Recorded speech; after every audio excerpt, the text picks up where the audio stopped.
Praise the Lord. கர்த்தரும் இரட்சகருமாகிய இயேசு கிறிஸ்துவின் இனிய நாமத்தினாலே உங்களுக்கு என் அன்பின் வாழ்த்துக்கள். இந்த நாள் உங்கள் ஒவ்வொருவருக்கும் நன்மையாய் ஆசீர்வாதமாய் இருக்க கர்த்தர் கிருபை செய்வாராக. ரூத்தின் புஸ்தகம் 3வது அதிகாரம் 11வது வசனம். இப்போது மகளே, நீ பயப்படாதே, உனக்கு வேண்டியபடியெல்லாம் செய்வேன். நீ குணசாலி என்பதை என் ஜனமாகிய ஊரார் எல்லாரும் அறிவார்கள். கர்த்தருடைய பரிசுத்த நாமம் மகிமைப்படுவதாக. இந்த வார்த்தை நமக்கு எல்லாருக்குமே நன்றாய் தெரிந்தது. போவாஸ் பாதத்திலே வந்து அமர்ந்த ரூத்தை பார்த்து போவாஸ் சொன்ன வார்த்தை. ரூத்தினுடைய எதிர்காலமே பெரிய கேள்வியில் இருக்கிறது. நாளை என்ன நடக்கும் என்று தெரியாது. அப்படி இருக்கையில் போவாஸை நம்பி ரூத்து தன்னை போவாஸ் பாதத்தில் வைக்கிறார். அப்பொழுது போவாஸ் ரூத்துக்கு வாக்கு கொடுக்கிறார். உனக்கு வேண்டியபடியெல்லாம் நான் செய்வேன். சொல்லிவிட்டு கீழே சொல்லுகிறார், இந்த ராத்திரியிலே தங்கியிரு, பொழுது விடிய மட்டும் தங்கியிரு, பொழுது விடிந்த பிறகு நீ புறப்பட்டு போ என்று.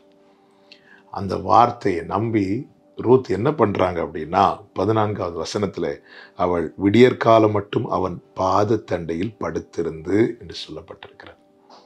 நாளைக்கு என்ன நடக்கும், என் காரியம் வாய்க்குமா வாய்க்காதா, இப்படி பல கேள்விகள் உண்டு. அப்படி இருந்தும் அவன் நிம்மதியா படுத்து தூங்குறா. காரணம் என்ன தெரியுமா? காரணம் போவாஸ் கொடுத்த வாக்குறுதி. பிரியமான கர்த்தருடைய பிள்ளைகளே, நம்முடைய வாழ்க்கையிலும் அப்படிதான். நாளைக்கு என்ன ஆகும், என்ன நடக்கும், என் காரியம் வாய்க்குமா வாய்க்காதா, நான் சரியாதான் பயணிக்கிறேனா, நான் காத்திருக்கிற காரியம் எனக்கு கிடைக்குமா, ஒருவேளை கிடைக்காம போய்விடுமா, இப்படி பல கேள்விகள் நமக்குள்ளே எழும்பலாம். கர்த்தருடைய சமூகத்தில் வந்து கர்த்தர் தந்த வார்த்தையை நம்பி இளைப்பாரி கொண்டிருக்கிற ஒவ்வொருவரையும் கர்த்தர் விசுவாச விஷயத்திலே மேன்மையாய் பார்க்கிறார். இங்கே ரூத்தை பாருங்கள். உண்மையாகவே பார்த்தால் அவளுக்கு தூக்கம் வந்திருக்க கூடாது.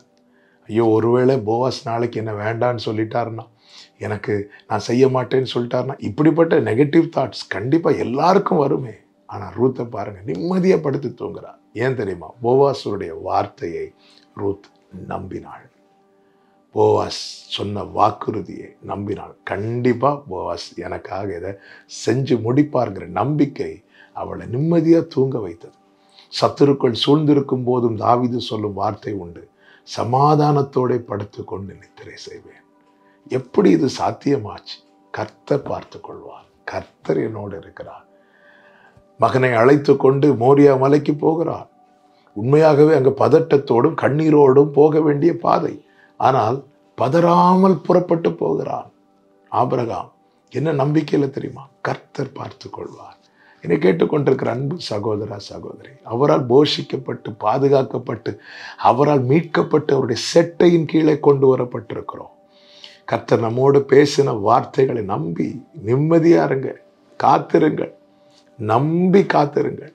நிச்சயமாய் உங்கள் நாளை ஏமாற்றத்தில் முடியாது. கர்த்தர் விடமாட்டார்.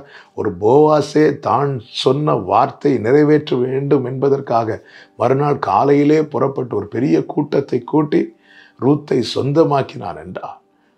போவாசிலும் பெரியவர் நாம் ஆராதிக்கிற தேவன், நமக்காக ஜீவனை தந்து நம்மை மீட்டவர். விட்டு விடுவாரோ? அவர் சொன்ன வார்த்தையை நம்பி சந்தோஷமா கர்த்தருக்குள் திடனாய் நம்பிக்கையா இருங்கள். அவர் சொன்ன வார்த்தையை நிறைவேற்றும் மட்டும் அவர் இளைப்படையவே மாட்டார். கர்த்தர் நிச்சயம் உங்க வாழ்க்கையில் நன்மைகளை செய்து ஆசீர்வதிப்பார். ஜெபிக்கலாமா? எங்கள் நல்ல தகப்பனே, இரக்கமுள்ள தேவனே, எங்களோடு இந்த நாளிலே பேசின உங்களுடைய நல்ல வார்த்தைகளுக்காக நன்றி.